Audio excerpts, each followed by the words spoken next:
କହିବେ ଦୀପକ ସାହୁ। ଆଜି ମାହାଙ୍ଗାର ସମସ୍ତ ସାମ୍ବାଦିକ ତରଫରୁ ଏକ ଶ୍ରଦ୍ଧାଞ୍ଜଳି ସଭା ଆୟୋଜନ କରାଯାଇଥିଲା। ଦିବଂଗତ ସାମ୍ବାଦିକ ଦୀପକ ସାହୁ ଆଉ ତ ଆମ ଗହଣରେ ଉପସ୍ଥିତ ନାହାନ୍ତି। ତାଙ୍କ ପାଇଁ ଆଜି ସମସ୍ତେ କିଛି କିଛି ନିଜର ଅନୁଭୂତି ବାଣ୍ଟିଲେ ଏବଂ ସ୍ମୃତିଚାରଣ କଲେ। ଆଜିର ଏହି ଦିନଟାକୁ ଆମେ ବହୁତ ଖୁବ୍ ମନେ ପକାଇବୁ। ଦୀପ ଭାଇ ଆମ ଗହଣରେ ତ ଉପସ୍ଥିତ ନାହିଁ, କିନ୍ତୁ ତାଙ୍କ ସାମ୍ବାଦିକତା, ତାଙ୍କ ନିରପେକ୍ଷ ସମ୍ବାଦ ଆଜି ସବୁବେଳେ ଆମ ସହିତ ସ୍ମରଣୀୟ ହୋଇକି ରହିବ। ଆଉ ଈଶ୍ୱର କରନ୍ତୁ ତାଙ୍କ ଆତ୍ମାର ସଦ୍ଗତି କାମନା ହେଉ ଏବଂ ତାଙ୍କ ପରିବାର ବର୍ଗଙ୍କୁ ପ୍ରଭୁ ଶ୍ରୀ ଜଗନ୍ନାଥ ସହାୟକ ହୁଅନ୍ତୁ। ଏତିକି କହିବି। ସେ ଯେଉଁଠି ଥାଆନ୍ତୁ ଭଲରେ ଥାଆନ୍ତୁ। ନମସ୍କାର। ମୁଁ ଅଖିଳେଶ ମହାନ୍ତି, ଜଣେ ସାମ୍ବାଦିକ। ଆମ ଅଞ୍ଚଳର ମାହାଙ୍ଗାର ସମ୍ବାଦର ବ୍ଲକ ପ୍ରତିନିଧି ଯୁବ ସାମ୍ବାଦିକ ଦୀପକ ସାହୁ ସିଏ ଆଉ ଆମ ଗହଣରେ ନାହାନ୍ତି। ମାହାଙ୍ଗା ପ୍ରେସ୍ ଫୋରମ୍ ତରଫରୁ ଆଜି ସବୁ ସାମ୍ବାଦିକମାନେ ଏକାଠି ହୋଇ ସ୍ୱର୍ଗତ ଆତ୍ମାର ସଦ୍ଗତି ପାଇଁ ଏକ ଶ୍ରଦ୍ଧାଞ୍ଜଳି ସଭାର ଆୟୋଜନ କରିଥିଲେ। ବାସ୍ତବରେ ଜଣେ ଯୁବ ସାମ୍ବାଦିକ ଭାବରେ ତାର ଉତ୍ତରଦାୟିତ୍ୱ ସେ ନିର୍ବାହ କରୁଥିଲେ। ଦୀପକ ସାହୁ ଜଣେ ନିର୍ଭୀକ ସ୍ପଷ୍ଟବାଦୀ ଯୁବକ ଥିଲେ।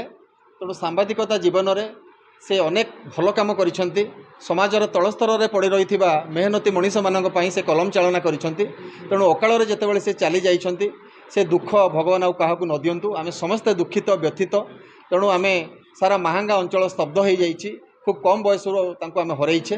ତେଣୁ ଆମେ ତାଙ୍କ ଭିତରେ ଯେଉଁ ଭଲ ଗୁଣ ଥିଲା, ସହନଶୀଳତା, ଦୟା, କ୍ଷମା, ସ୍ନେହ, ଶ୍ରଦ୍ଧା, ମନୋଭାବ, ଅନ୍ୟ ସାମ୍ବାଦିକ ମାନେ ମଧ୍ୟ ତାଙ୍କୁ ଅନୁସରଣ କରନ୍ତୁ। ତେଣୁ ଆମେ ତ ଦୀପକର ସ୍ଥାନ କେବେ ଶୂନ୍ୟ ସ୍ଥାନ ପୂରଣ ହେବ ନାହିଁ, କିନ୍ତୁ ଆମେ ଜଗତର ନାଥ ପ୍ରଭୁ ଜଗନ୍ନାଥଙ୍କ ପାଖରେ ପ୍ରାର୍ଥନା କରିବା ତାର ପରିବାରକୁ ପ୍ରଭୁ ଶକ୍ତି ଦିଅନ୍ତୁ, ଶାନ୍ତି ଦିଅନ୍ତୁ ଏବଂ ସହାୟ ହୁଅନ୍ତୁ ଏ ଦୁର୍ଦିନରେ। ତେଣୁ ସାମ୍ବାଦିକତା ଏକ ବୃତ୍ତି, ନିଷ୍ଠା ଏବଂ କାଉ ସାଲିସ୍ ମାଲିସ୍ ପାଲିସ୍ ଏସବୁ କେବେ ହୁଏ ନାହିଁ।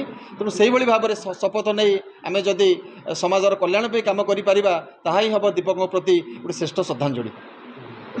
କୃଷ୍ଣକାନ୍ତ ଷଡ଼ଙ୍ଗୀ, ସଭାପତି ମାହାଙ୍ଗା ଯୁବ ଛାତ୍ର ସଂଗ୍ରାମ ପରିଷଦ। ଆଜି ଆମର ମାହାଙ୍ଗା ପ୍ରେସ୍ ଫୋରମ୍ ତରଫରୁ ଆମର ସମ୍ବାଦର ପ୍ରତିନିଧି, ମାହାଙ୍ଗା ପ୍ରତିନିଧି ସ୍ୱର୍ଗତ ଦୀପକ କୁମାର ସାହୁଙ୍କର ଯେଉଁ ଦେହାନ୍ତ ହୋଇଛି, ତାଙ୍କୁ ନେଇ ଗୋଟେ ଶ୍ରଦ୍ଧାଞ୍ଜଳି ସଭା ଆୟୋଜନ ହୋଇଥିଲା। ଏବଂ ମୁଁ କହିବା ପାଇଁ ଚାହିଁବି, ସେ ତାଙ୍କ ଜୀବନକାଳ ମଧ୍ୟରେ ତାଙ୍କ ଲେଖନୀ ଚାଳନାରେ ସେ ସମାଜର ଯେଉଁ ଅନ୍ୟାୟ, ଅନୀତି, ଦୁର୍ନୀତି ବିରୁଦ୍ଧରେ ସବୁବେଳେ ସ୍ୱର ଉତ୍ତୋଳନ କରିଥିଲେ। ଆଜି ଏହି ଶ୍ରଦ୍ଧାଞ୍ଜଳି ସଭାରେ ମୁଁ ତାଙ୍କ ଅମର ଆତ୍ମାର ସଦ୍ଗତି କାମନା କରିବା ସହିତ ତାଙ୍କ ପରିବାର ବର୍ଗଙ୍କୁ ପ୍ରଭୁ ଶ୍ରୀ ଜଗନ୍ନାଥ ଶକ୍ତି ଦିଅନ୍ତୁ, ସାମର୍ଥ୍ୟ ଦିଅନ୍ତୁ ଏଇ ଯେଉଁ ପରିସ୍ଥିତିରେ ଲଢ଼େଇ କରିବା ପାଇଁ ଏବଂ ସଂଘର୍ଷ କରିବା ପାଇଁ।